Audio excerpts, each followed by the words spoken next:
რეფორმა ითვალისწინებს ერთი ქალაქი, ერთი ფაკულტეტის პრინციპს, ანუ ერთი პროგრამის პრინციპს.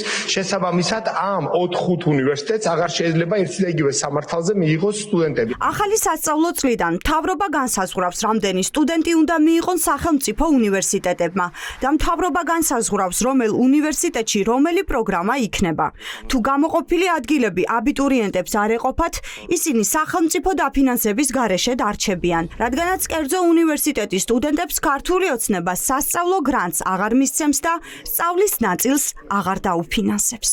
როგორ უნდა გადაწყვიტოს სამინისტრომ ილიას უნივერსიტეტში იქნება ფილოსოფია თუ თბილისის სახელმწიფო უნივერსიტეტში? სამინისტრო არ განსაზღვრავს, საქართველოს მთავრობა განსაზღვრავს როგორც პროგრამებს, ასევე განსაზღვრავს კვოტირების საკითხებს. რატო უზღუდავთ სტუდენტებს, მაგალითად, ვისაც კერძო უნივერსიტეტებში სურთ ჩაბარება, ამ მიმართულებით მიიღონ სახელმწიფო გრანტი და მოხდეს დაფინანსება. ეს პოლიტიკური გადაწყვეტილებაა, რა თქმა უნდა, რომ მხოლოდ სახელმწიფო მიმართებაში, ანუ პოლიტიკური გადაწყვეტილება ნიშნავს, რომ კერძო უნივერსიტეტების დაფინანსებაზე სახელმწიფო უარს ამბობს. აბიტურიენტს, რომელსაც თბილისში იურიდიული განათლების მიღება უნდა, დედაქალაქში ამის შესაძლებლობა მას მხოლოდ ერთ სახელმწიფო უნივერსიტეტში ექნება.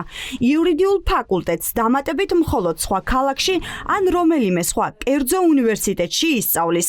ცვლილებების განხილვა პარლამენტში პოლიტიკური კამათის ფონზე მიმდინარეობდა. ჩემი სიტყვა განათლების რეფორმას უნდა შეხებოდა, რომელიც ნაცების დროს ციხეების უფროსმა მიქანაძემ და ასევე იგლ ჰილსის გაყიდვების მენეჯერმა კობახიძემ წარადგინეს ჩვენს ქვეყანაში. გივი მიქანაძეზე სანამ ისაუბრებთ, ხომ?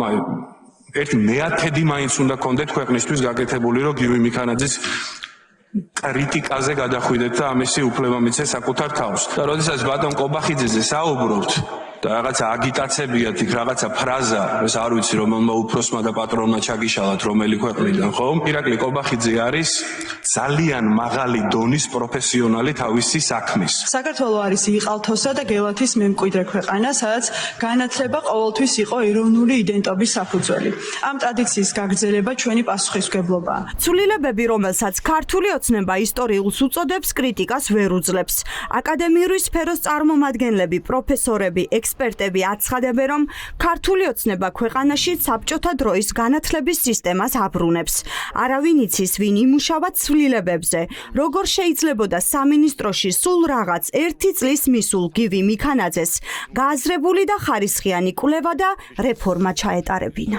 აი ფინეთი მაგალითად განათლების რეფორმას 20 წელიწადი ანხორციელებდა და 10 წელზე მეტი დაუწუთმო საჭიროებების კვლევას.